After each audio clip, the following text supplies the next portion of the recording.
Welcome to the course of mobile application development. In today's class, I'm going to give you an overview of the development framework with respect to understanding the Android software stack. Okay. So as this Android operating system is a stack of software components, which are generally divided into 5 sections and 4 main layers, which can be clearly observed in the architecture diagram. Okay. So here, in order to have an overview, this particular Android is structured in the form of a software stack containing the first one is the applications. We generally call it as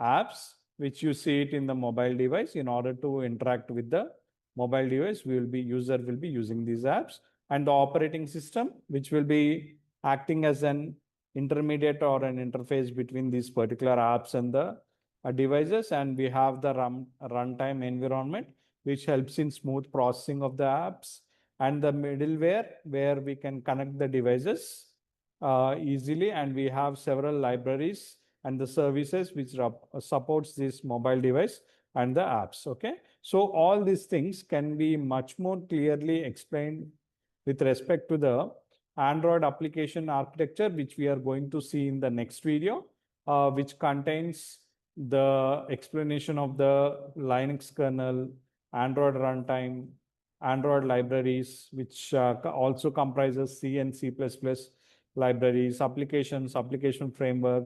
All these things are put in an architecture form or a diagrammatic form where we can understand it carefully. So see here, this is architecture, which we are going to clearly learn in the next video. So coming to the overview of the architecture, we have applications, application framework, libraries, and along with that, we have an Android runtime and the Linux kernel. So in the next video, I will be explaining each and every layer or the stack very much carefully and clearly with each and every importance of it. Okay.